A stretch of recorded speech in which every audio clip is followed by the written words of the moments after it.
Hello, everyone, and welcome to Paula's Soapbox Live. My guest today is an up-and-coming singer-songwriter. His debut album, Laugh Out Loud, comes out next month, and the first song off that album is called One Fine Day. And right now, I want to take a look at the video for One Fine Day.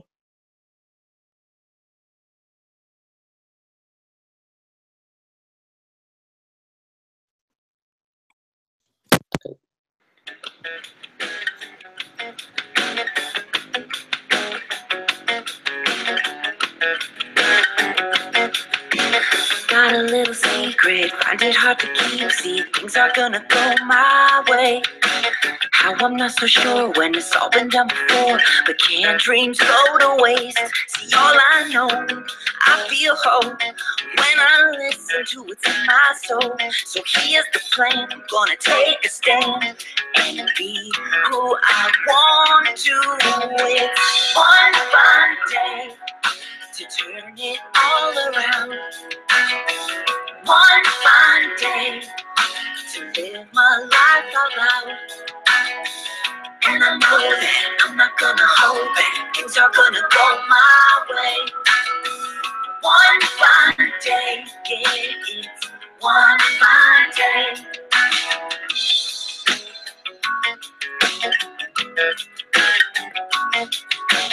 I don't need much sleep, cause now I see my dreams with my eyes open out of my bed. No reason to be scared, I see love is everywhere when I get out of my head. And all I know, and all I feel, make up this crazy world I call real. So here's the plan, I'm gonna take a stand and be who I want to. Yeah, it's one fine day to turn it all around. One fine day to live my life out loud. And I know that I'm not gonna hold back. Things are gonna go my way. One fine day, yeah, it's one fine day. I'm not gonna wait around, 'cause life is happening right now. No, I'm not gonna wait and see. Today I will be who I want to be. Who I want to be. Na na na na na na na na. One fine day to turn it all around. Turn it all around. One fine day to live my life out loud. Live my life out loud. And I know that I'm not gonna hold back. Things are gonna go my way. Go my way. One fine day, yeah, it's one fine day.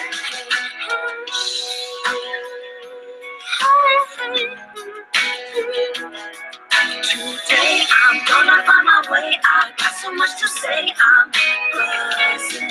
Today I'm gonna find my way. I got no time to waste. I'm jumping. One fine day, yeah, it's one fine day.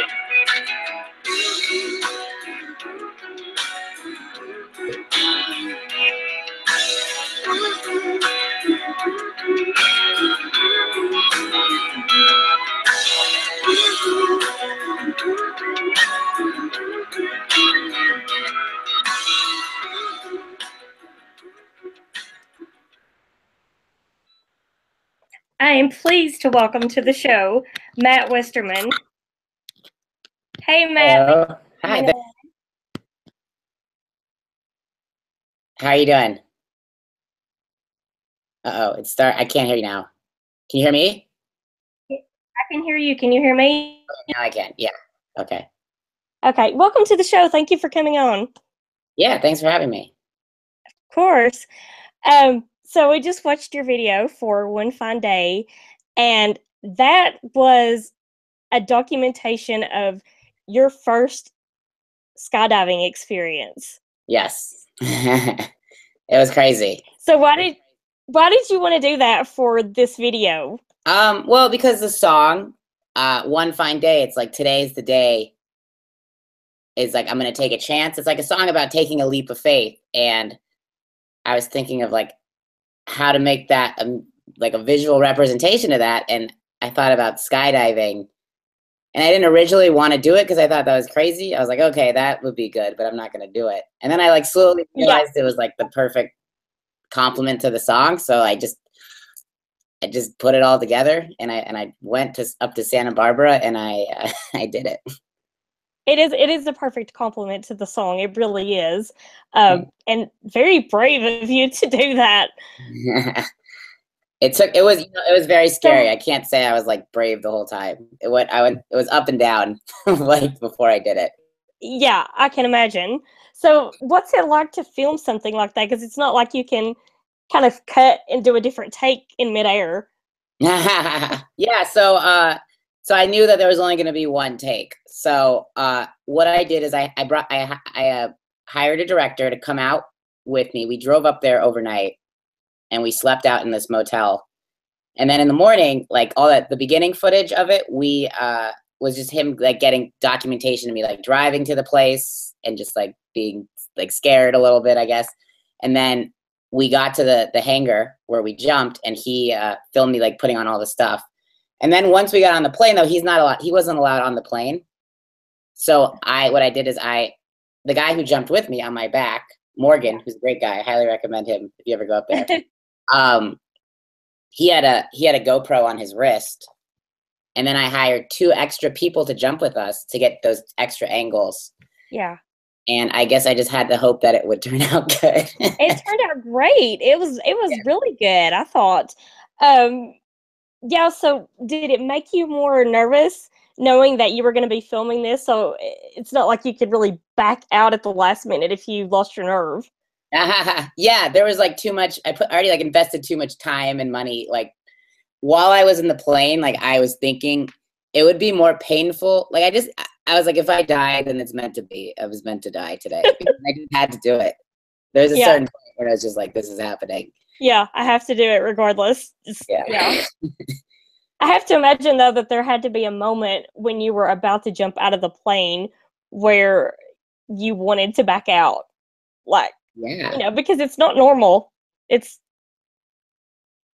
while I was the last person to jump out of the plane, and it's just really weird to watch people just plop out of a plane like before me, because there's like 10 other people in the airplane, and they're just like whoop whoop, and they just shoot out of the plane, and that's when it's just like shocking, and you just go into like you're just like completely like, oh my God, I don't want to do this. I don't want to do this. But I just started, instead of saying like, take me down, I just started screaming, and I channeled that energy into just screaming. And then jumped. Because I just had to. And it was crazy. It was very wild. The first 5 seconds are just like, you think maybe you died or something, or you don't know what happened. Yeah. But then like once you get your bearings, it's really fun actually. So do you think that you'll do that again? You know, that was like the first question they asked me when I landed. And I was like, give me a second, guys. Yeah. You know, maybe I don't, it's not on my schedule right now, but I mean, I didn't think I'd do it even once in my life. So I have to leave the door open. Yeah. Well, I know that you did not actually start writing songs until after college. Is that right? Yeah. I always did like creative writing. Like I've always loved writing. I actually did stand-up comedy in college for like. Yes, you did. I read that. You did do that. So is there any point in your life that you thought maybe you would go that route? Well, that was at the time when I wanted to like, I was just really into creative writing. I was writing screenplay. I was writing like spec scripts for television shows. Yeah. And I was doing a lot of research on like what TV writers do, and a lot of them did stand-up comedy. So I said, okay, well, if that's what you have to do, I'm gonna try it. So that was like my original route, or like my original creativity outlet. And I don't know, while I was doing that, I just started like writing songs, and I was taking singing lessons, and I was playing open mics, and I was just having like, it was just so much fun. And I just felt like while I was like working for a production company, like I would talk about music so much, and I was just like, why don't I just do music? they're both completely insane, unrealistic goals anyways. So just go yeah, do what you really love. So when you actually started writing songs, I'm guessing that at that point you had made up your mind to actually pursue music. You weren't just dabbling in songwriting. You know, at first, I don't know what it was because I was just getting out of college. I was in a band called West of Now. Okay. And it was just me and my friend. It was like an acoustic guitar duo. And so at first, I don't think we really even knew what we were doing. I was just writing songs. He was writing songs. We were performing at like these little shows and like at this place called O'Brien's in Santa Monica. Yeah. You're not from LA, so you're not. But and it was really fun. And then like that just kind of it just kind of stopped. Like he went his own way and I just kept going. Yeah. And it was at that point, I think, when I was like, I really want to take this seriously, because if I'm going to keep going, it's like just on me at this point. So I don't know. I've always been serious about it, but I don't like to put the label on it that I'm being serious. I feel like being like really serious about it like takes a little bit of the fun out of it. Yeah. If that makes sense. Yeah, and you want to be able to enjoy it. I mean, because that's why you get into this line of work, because it's not easy. It's not easy work to be a musician. No. So go ahead. Yeah, that's like the highs are high and the lows are extremely low. So yeah. So has anyone else in your family pursued music? You know, my dad's a lawyer. Mm-hmm. So not him. Yeah. I heard my great grandma was a singer or something. Yeah. No one really is a musician in my family. My mom makes jewelry though. Yeah, she's had some of her jewelry featured on television, right? Yeah. She was on that show, Quantico, I think is what it's called. Quantico, yeah, on ABC. Yeah, she's just I mean, she's made a really awesome little living for herself on Etsy. Yeah, and she makes her own handmade jewelry. Yeah. Well, I do that too. I don't have an Etsy shop, but I do that, so I can relate to that. Well, you have some artistic. Sounds like you have some artistic. Yeah. So, getting back to your music, you first picked up the guitar because you wanted to be able to play Dave Matthews songs, right? Yeah, I think the first time I started really messing around with a guitar, I just put on one of his DVDs and just like pretended to know what I was doing. Yeah. I felt like I knew it. I would mute all the strings, but like strum it because I think that was easier for me at the time. Yeah. And that was my first like foray into playing guitar, I guess. And then I started to look at tabs and actually learn some of the easier songs. And so did you teach yourself to play guitar? Yeah, that's how I started. Yeah. I mean, you always pick up things from people, and I did take lessons at a certain point, but the first, I think, couple years, I just was looking at tabs and learning just my favorite songs, which I think is I sometimes teach guitar, and I just think it's so important to, instead of just doing scales all day, you got to like find the songs you want to learn. I think the more you have to keep the passion alive. Yeah. Especially in those beginning stages, because it's just hard. Yeah. Yeah, because if it's all technical, then I would think that you would lose interest pretty quickly. Exactly. Yeah, the way you're gonna fight through those like times when everything's really difficult is like doing something you love. Yeah. Or like playing a song you love, if it's a Beatles song or whatever. Yeah. For me, it was all the Dave Matthews songs. Well, he was a good one to emulate, so. Yeah, he's actually all of his songs are really hard. I mean, I probably should have picked someone easier. Yeah. Emulate, but that's why it was fun, because they're just so like rhythmic, and like his style is so cool and original. I think that's why I was drawn to it. Yeah. Well, when you were 12, this is kind of odd. There's so much about me. I don't even know these things. Anyways, I was 12. You took music producing lessons from a rapper, which it sounds so random. How did that come about? Oh, okay. Well, my dad worked for a law firm, and I don't know if it was like I don't know, I forget what his job was. There was I don't want to say like, I don't think he was, I think he's had some role at there was somebody who worked under him who was just doing that to like support their music career. Yeah. And my dad knew he like was a rapper and he like produced his own stuff. And I just loved rap at the time when I was in 6th grade. I loved Eminem. I loved Puff Daddy. I loved all of it. And it just, I don't know, like it's just somehow I ended up taking lessons from him. And I go to his house or his apartment every Saturday for like 2 hours and he'd teach me about Pro Tools and stuff. At 12. Yeah. I don't know how much of it I took in. You know, it's so technical. I think that's one of the reasons I really like the guitar. Like I think my 12-year-old brain just couldn't handle all the technicalities of it. Yeah, I would imagine.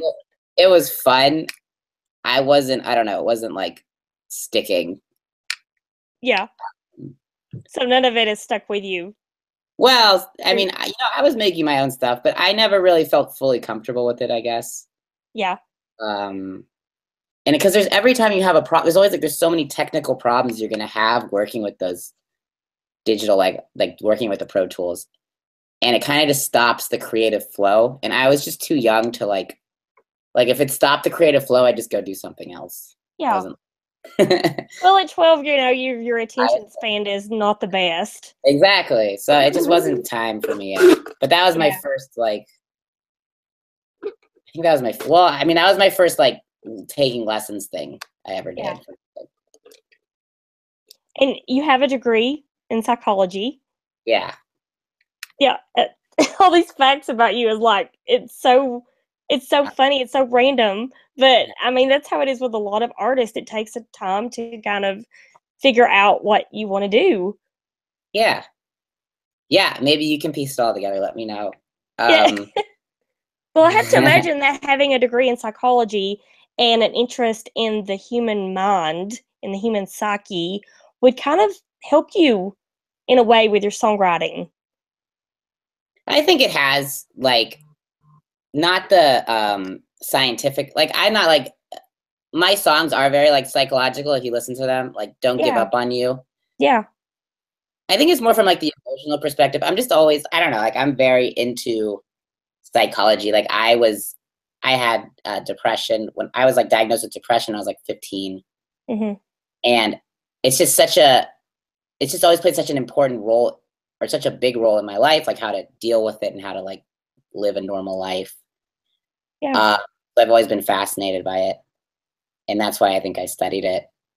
Because I think like if you can train your mind, then the rest of life is like, can be easier. So that's why I think I majored in psychology, but a lot of it was just the more scientific part, which it wasn't as exciting to me, I guess.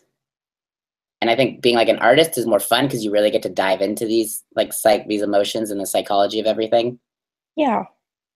And it's well, that's all has to do with psychology too. So I would think that just having an interest in that subject would make you more, I don't know, introspective and more willing to maybe explore your emotions. And you just happen to have the ability to do that, to express them through song. So yes, I think that's something like that is happening. Yeah. So we talked about your stand-up comedy, but in addition to your music, you also are a self-employed tutor. So how did you start doing that? Well, while I was working when I came out of college and I was working for the film production company, I got paid like $10 an hour. I needed something to like supplement my income. Yeah. And I just applied for No Child Left Behind. I don't even know if that still exists. Yeah, I'm not sure. And I was just tutoring kids.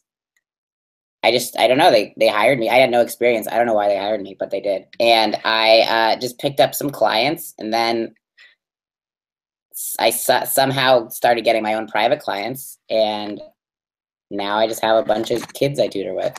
I guess that's the short version of it. But it's fun. So what age groups do you tutor? I do like, I've tutored as young as 5 when I was doing No Child Left Behind. There's no point in tutoring a 5-year-old. Let me just say that.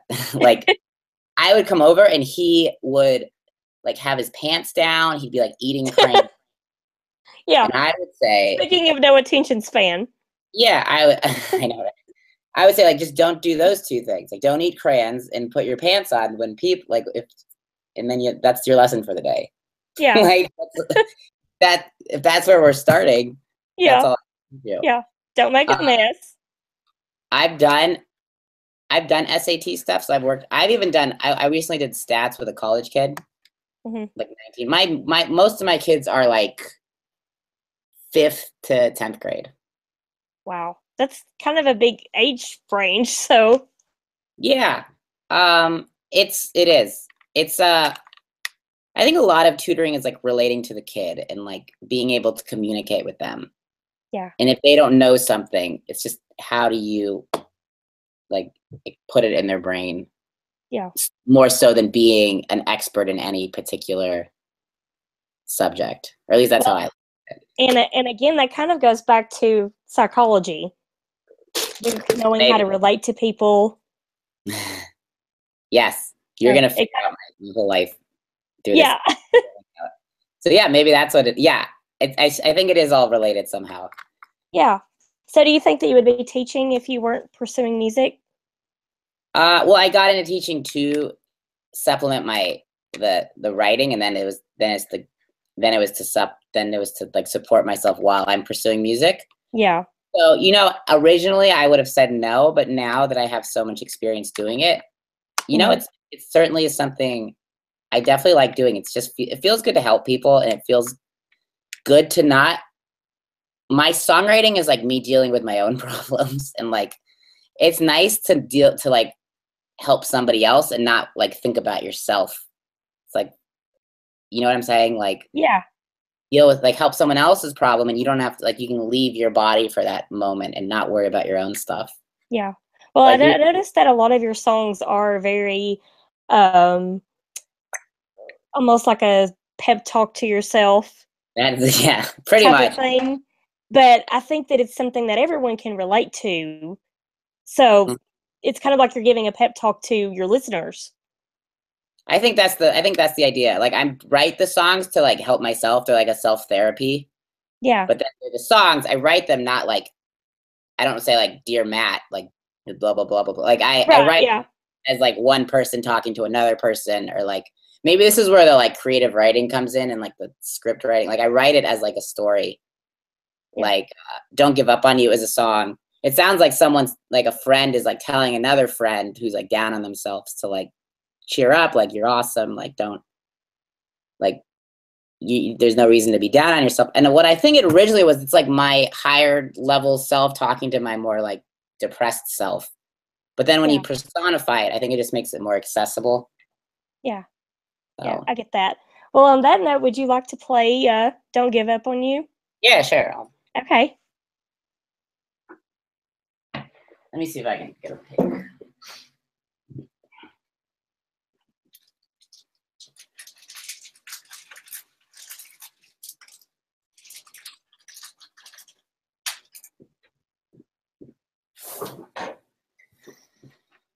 Okay. So this is the second single. I'm gonna release this hopefully on Friday. I put it in for to come out on Friday, but I just put it in yesterday. Sometimes it gets delayed like a day or two. Yeah. But anyway, okay, so here it is. Okay.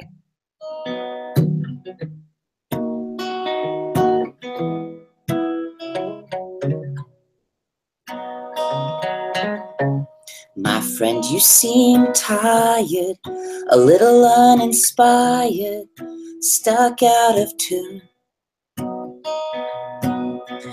You keep dragging your ass through the mud of your past. Well, of course you feel blue. I know it's hard when the pain of your scars keeps seeping through. Please disregard them, then you can see yourself the way I do. Don't give up on you now. It may not be clear how you're gonna break out. I swear on it. Don't give up on you yet. You're gonna pull through it.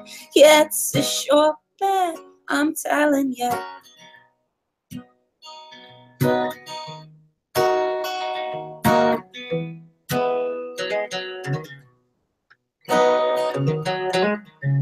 My friend, you say lately you've been feeling daily all stuck in your head.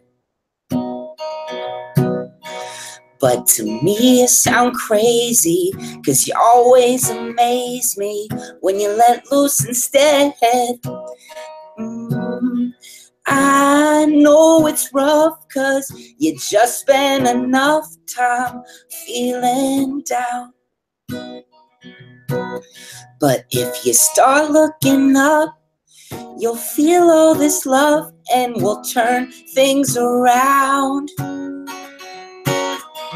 Don't give up on you now. It may not be clear how you're gonna break out. I swear on it. Don't give up on you yet. You're gonna pull through it. Yeah, it's a sure bet, I'm telling you.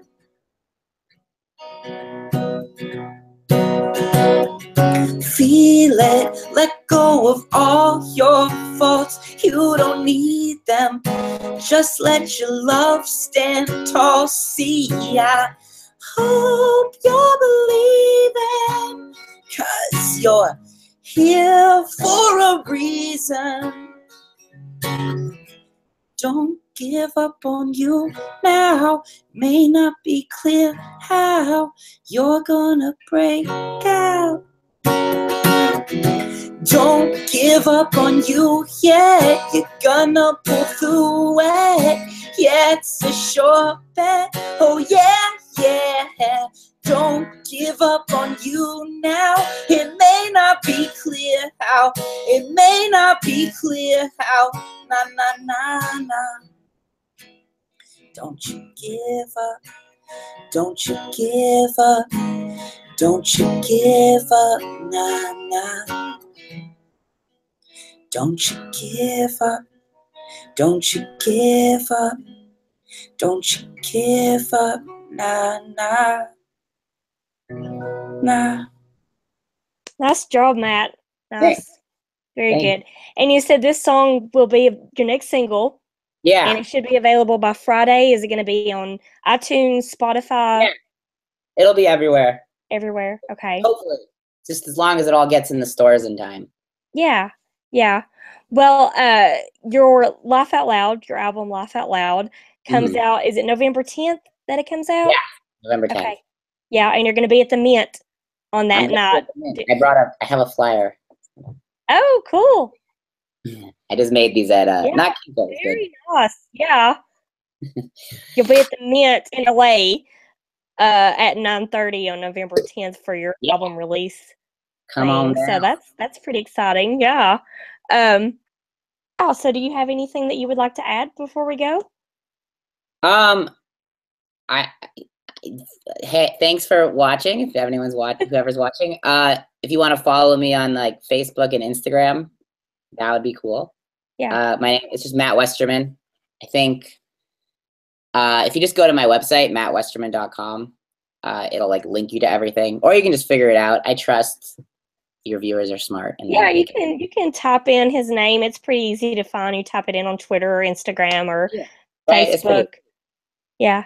Yeah. So, well, Matt, thank you so much for coming on today and playing your next single. Yeah. Well, I hope that you come back and please keep in touch and let me know about all of your future projects so we can have you back on. Will do, 100%. Okay. All right. Thanks, Matt. Thanks, Paula. Have a great day.